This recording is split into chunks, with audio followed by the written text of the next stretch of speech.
nagkita silang duha. Ang Kristiyano, Katoliko, nga kasug kayo mag-andam og paniudto, ug kadtong tawo nga kauban niya nga bitter, nga wala gyud mi-appreciate sa iyang gibuhat. Kabalo mo asa sila nagkita? Samtang nagpadulong siya sa simbahan, naay ni gawas nga tawo, ug iyang nailhan katong tawhan nagikan sa simbahan, mao kadtong bitter nga kabalo mo siya gisuot, nagsuot og sutana. Kinsa maning tulo ka hari? Melchor, Baltasar, og si Gaspar. Dili katong tulo ka hari nga makaon ha. Dili Chow King, dili Burger King, kamot nang dili Mutso King. Mga igsoon, unsa man ni alang kanato, kung mayngon kita og epipanya sa Ginoo, nagpasabot og nagkahulugan kini sa kapadayganan. O pasabot nini in English, manifestation of our Lord. Sa iyang pagpadayag, sa iyang kinabuhi, pagpadayag sa atong Ginoong Hesukristo alang kanatong tanan. Klaro na to ha, alang natong tanan. Dili lang natong Katoliko, kundi natong tanan. Mausad ni ang pagpadayag sa atong Ginoo alang sa tanan, pinaagi kang Hesukristo. So, kinahanglan dayag gayud si Kristo sa atong kinabuhi. Kung atong tan-awon, kining kapistahan sa Epipanya naghatag kanatong kahulugan sa kita, mga Katoliko. Unsa man ni alang nato, kung moingon kita og Catholic, it simply means universal. Meaning, kinatibuk-an. Kita ang tanan. Catholic means all-embracing. Catholic means kinatibuk-an, all-embracing. Catholic means para sa tanan. So, kinsa may mga Katoliko? Kita. So, kinahanglan kita, dili ta mag-iya-iya. Pero namin daghang Katoliko, kusog kayo mag-iya-iya. Or ako-ako. Wa kay labot. Kaya kamira diri sa mga taga-deka. Oh, exclusive. Ang atong Katolikong pagtuo, dili exclusive mga igsuon, kundi inclusive. So katong sa una nga pagtulunan, kisa may mga pribatikan ani diri sa una, napa? Kung sa ilang pagtulunan sa una nato, human na to, nga miingon, outside the Catholic Church, there is no salvation. Wala na to. I-update na no? Dugay na. During Vatican II, kitang tanan, all-embracing, mao na, sa ato ang Katolikong pagtuo, kinahanglan let us embrace ang tanan. Doon na kita gitawag nga interreligious dialogue. Doon na kita gitawag nga ecumenism. Dili na ta pwedeng mag-reject sa mga kaigsuonan nato. Kay kitang tanan, Jesus manifested Himself para gayud sa tanan. So unsa may problema kung naata niining gitawag nga kanunay lang gyud tang maghimo nga exclusive sa atong kaugalingon, opposite sa Catholic unsa man? Ha? Moingon ba ka nga Protestantism? Dili. Moingon ba ka og kontra or opposite sa Catholic nga universal? Moingon ba ka og mga Muslims? Dili. Moingon ba ka nga unsa ka ang opposite sa Catholic? Unsay opposite sa Catholic? Dili Protestantism, dili Muslim, dili Buddhism or whatever, kundi the total opposite of the Catholic, which is universal, is isolation. Kanang kusog kayo mag-inusara. Kanang mingon nga ako lang di mag-ampo, bahala mo diha. Okay ra gyud og mag-ampo ra ko sa kong kwarto. Okay ra gyud og ako lang magbuhat ani, wala na ko'y pakialam sa uban. Nga mabuhi ra gyud ko nga ako lang usa. That is the problem sa ato nga moingon lang ka nga okay raman ko, unsa man imong practices sa ato ang Katolikong pagtuo. Ingon lang yun nga, musimba ko pader. Mukampo ko pader. Nya tanaw sa kadaghanan, that is already enough. Magkinabuhi, dili lang para sa imong kaugalingon, kundi para usab sa tanan. So, mo na'y tanawunon nato karon mga igsuon. Dili ta pwedeng mag-individual or exclusive, mag-inusara kung dili alang gayon sa tanan. How does God brings out our isolation? Tulo ka S. First is, see a star. Sama, naman tayo bilin. Wa na. Oh? Diha sa tulo ka hari ilang gisubay ang maong star. Sa ilang pagkakita, nangita sila niini, nakita nila ang stars, maoy nagdala kanila ngadto sa atong Ginoo. So, mausad na sa atong pagtuo, sa atong Katolikong pagtuo, 500 years of Christianity. Di ba? Nagsaulog man ta na. Kinsay nakita na to mga Spaniards. So, sa atong pagkakita kanila, nahimugso ang ato ang Kristyanismo. Laing S, sa ito yung una, S is to see. Second is saman, to search for God.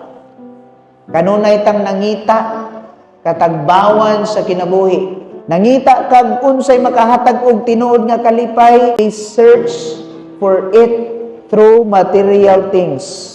Dili gayud na makahatag og timos nga katagbawan, I tell you. Bisan pag daghan ka og bahandi, still dili ka magmalipayon sa kanunay. It does not guarantee you kung daghan kag bahandi sa lapi kabtangan nga malipayon ka.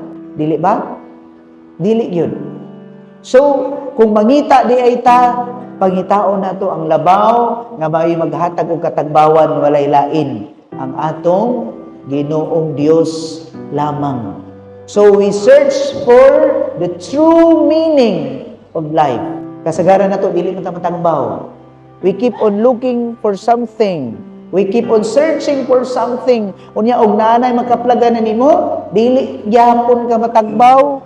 Moingon ra gyapon ka, napulan ako mangita na sa kuglain.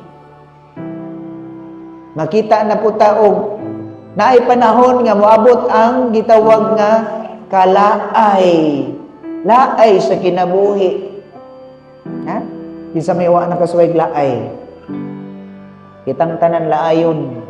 Pero kung naata sa tinuod, diha sa Ginoo, walay laay-laay. Kanunay tang nagmadasigon, bisan sa kabudlay sa atong kinabuhi. Kung sa man ikatulong is mga igsuon, kung sa to, see, search, and kung sa is, sa katapusan, submit to obey to God. Atong isubmit ang atong pagka-Kristiyano diha sa atong Ginoo. Ang labaw na ay authority sa atong pagtuo. Doon sa mga igsuon, sa katapusan, I would like to share a story about a young man nga nagtrabaho siya sa usa ka leather factory. Sa iyang pagtrabaho, ang iyang kauban puros mga dili Katoliko. Ha? Unya, lingon siya, gusto siya nga matag katapusan sa adlaw sa semana duty niya, during lunchtime, mo provide siya og lunch para sa iyang mga kauban. Unsa iyang giandam? Nagandam siya og itlog, nagandam siya og isda, ug nagandam siya og sandwich. Mao na iyang andamon matag Biyernes paniudto. Ug ang iyang mga kauban excited. Pero ang uban kusog kaayo maminuang. Ang atong sudan mao na pud ni itlog, isda ug sandwich. Pinaagi sa yaga-yaga apan sa maayong pamaagi, no? Ang pagdahig kaniya. Pero mga igsuon sa tanan ng mga kauban niya, no, nga iyang gihatagan giandaman nining pagkaon, dunay usa nga di yun ganahan. Bitter kaayo sa iyahang kaayo. Apan pilay dagan sa istorya, years unfold, nagkita silang duha. No? Ang Kristiyano, Katoliko, nga kasug kayo mag-andam og paniudto, ug kadtong tao nga kauban niya nga bitter, nga wala gyud mi-appreciate sa iyang gibuhat. Kabalo mo asa sila nagkita? Samtang nagpadulong siya sa simbahan, naay ni gawas na tao. Ug iyang nailhan katong tawhan nagikan sa simbahan, mao kadtong bitter nga kabalo mo siya gisuot, nagsuot og sutana. Ug niingon siya, "Hala, di ba ikaw man to?" Yes. Tungod sa imong gibuhat sa una, maoy nagpangutana sa akong kaugalingon, nganong mangyong buutan kaayo na siya. Ug tungod sa iyang pangutana, tungod sa iyang pagpangita, nganong buutan siya, maoy nagdasig kaniya sa pag-scout unsa di ay ning Katoliko. Ug didto nagkonverter siya o nahimo pagayong pari. So, unsa may lesson ni alang kanato mga igsuon? Nga di ay kining atong gisaulog nga epipanya sa atong Ginoo simply means that we have to manifest Christ to all the people. No? We have to evangelize by our own good example. Para yan nag-serve, nagpakita sa ilang panahon og talento. Pareho ninyo. No? Bahalag magantipara, bahalag maglisod og tan-aw sa mga letra, kumbate. Evangelize the Word of God. Pareho ninyo. Bisag naon ta mo ilakaw, nitambong sa Santos nga misa. Mao na i-manifest nato. Og dili lang taman dinhi sa ato kun dili ang assignment natong tanan. Kinahanglan unsay inyong nadungog. Kinahanglan inyong ihatag, ipasa, i-share, i-manifest sa kadaghanan. Dili lang ato-ato. Kung unsay nadungog ninyo nga maghatag og inspirasyon, dili lang na para imo. Ang hagit ana, i-share, evangelize others. Sugod diha sa imong kaugalingon, sugod sa imong pamilya, sa imong mga anak, sa imong ginikanan, ngadto sa mga silingan, ngadto sa mga kaigsuonan natong mas uhaw og nangita sa dagway sa Ginoo. Nga daw hapit na sila mahutdan og pagtuo, paglaom sa Dios. Ikaw karon nga mitambong sa Santos nga misa, mao kini ang atong hagit nga angay trabaho nato.